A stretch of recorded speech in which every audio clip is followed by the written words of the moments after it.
We have more breaking news this evening. Missile sirens continue blaring in Israel. Even after President Trump declared there was a ceasefire between Iran and Israel.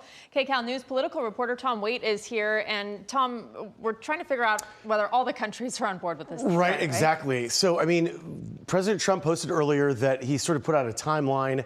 It's really unclear right now if all sides are on board here. So we're, tracking it. But Israel just reported that 3 people were killed by Iranian missiles. So it's not clear if the attack was before the ceasefire was supposed to be in effect. The Iranian strike comes after the U.S. bombed Iran's main nuclear facility over the weekend, with Iran retaliating today, firing a barrage of missiles at a U.S. military base in Qatar. This is the missile defense system that brought down more than a dozen Iranian missiles before they reached U.S. troops. Iran's target was the huge Al Udeid air base in Qatar, which President Trump visited just last month. Iran had to demonstrate to their internal audience that they cared, that they were going to respond. President Trump on Truth Social Monday evening posting there would be a complete and total ceasefire between Israel and Iran starting at midnight Eastern. Not long after Trump's declaration, Iran's foreign minister posted on X the military operations of our powerful armed forces to punish Israel for its aggression continued until the very last minute at 4 a.m.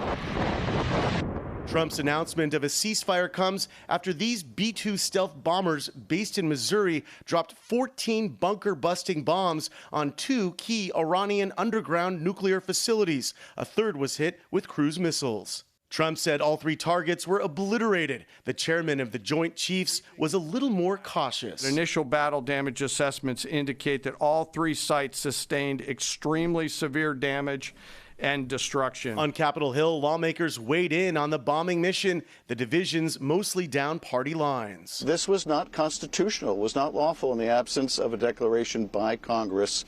And so the administration should have come to Congress. There was some dissent among Republicans, but Trump does appear to enjoy strong support from his party. Given the situation that we're looking at right now, I'm going to give the benefit of the doubt to the president and the administration.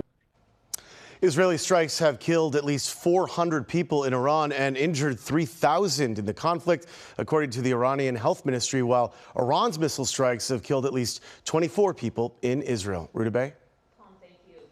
Tonight, we are getting local reaction to the tense and complicated situation overseas. And KCAL News reporter Laurie Perez is live in West L.A., where protesters rallied outside the federal building today. Laurie?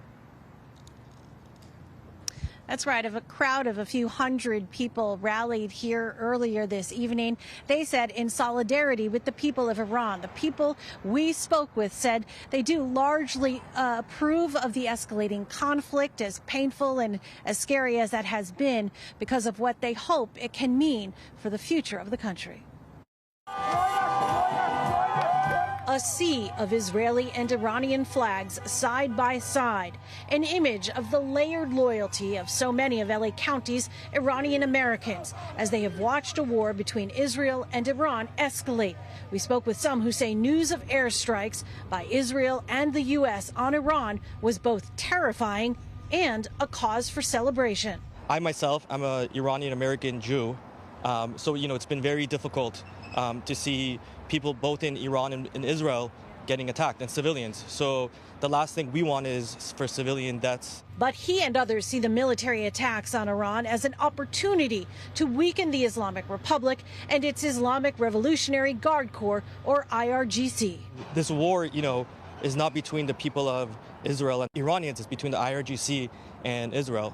Although we love our country, we are not against America and Israel to help us to achieve our freedom. Military might, they say, as a means to an end.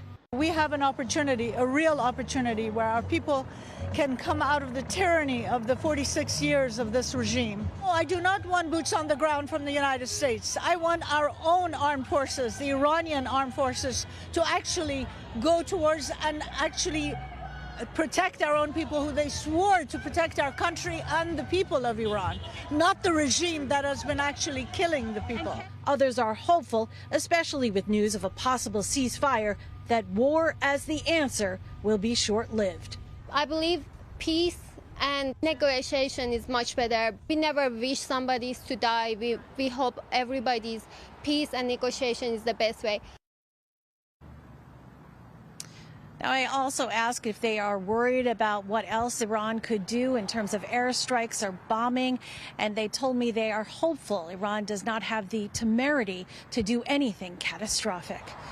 We are live in West LA tonight. I'm Laurie Perez, KCAL News. Back to you. All right, thanks so much, Laurie. And stay with KCAL News and KCALnews.com for continuing coverage of the Israel-Iran conflict and the latest on the U.S. involvement.